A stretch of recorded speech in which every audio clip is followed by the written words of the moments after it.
The state leaders are looking for a funding solution to help pay down the $26 billion unfunded liability tied to the Public Employees Retirement System, PERS. Last week, we told you that the system accrued the shortfall because lawmakers promised benefits in the 80s and 90s without a funding plan. Well, 12 News political reporter Cameron Smith joins us now live from the Capitol. And Cam, what are some of the options that are on the table right now? Yeah, Byron, financial experts in recent weeks have presented a list of funding options to lawmakers and the PERS board, showing them how much money each option requires to start paying down on this $26 billion shortfall and how many years each option requires to get the system eventually between 80% and fully funded. As PERS Executive Director Ray Higgins puts it, PERS is a complex issue with a lot of moving parts, and right now he says the most important decision is to find additional funding.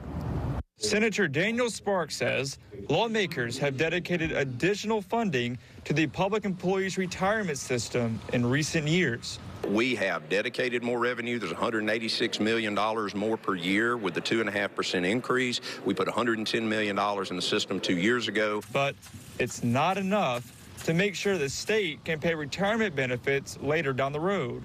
Financial experts have told lawmakers and the PERS board in recent weeks, pay now or pay a whole lot more later. About a list of options they think the legislature should consider to pay down the $26 billion shortfall, which includes what the contribution needs to be in order to pay those benefit payments out into the future. Employers currently pay 18.4% of payroll, but according to the PERS Executive Director Ray Higgins, by law, it will eventually increase to 19.9%. Separately, the actuaries have recommended, and the board has recommended, an actuarially determined contribution rate, which at last submission was 25.92% of payroll. Financial experts presented 6 funding options to House lawmakers and the PERS board in different meetings. Option 1 is what the actuaries recommend, and it would ask employers to pay more than 25% of payroll into the system. CEO and consulting actuary at CavMat Consulting, Ed Coble, says, based on this assumption, PERS would be 103.6% funded in 23 years and 109% funded in 30 years. I think the ADC, or the actuarial determined contribution, is the best method. Representative Omeria Scott believes option 1 could be a problem. To increase what the cities, the counties, the schools will have to contribute.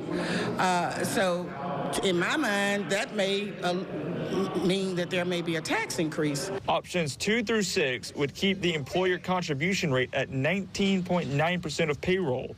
Option 2 includes paying $500 million in 2026 and $50 million each year for 10 years. I personally think a lump sum today, because of time value of money, it will be growing all those years, plus an annual amount is the way I would prefer. Now, obviously at the Capitol, it takes the majority of folks to agree. Options 3 through 6 would keep the employer contribution rate at 19.9. Coble says if lawmakers decide not to choose the first option, the second best is to choose option 5. Put in $200 million basically for the next 30 years. Additional dollars above the 19.9. We'd be at 81.5% in 2047 and 109.3% in 2054.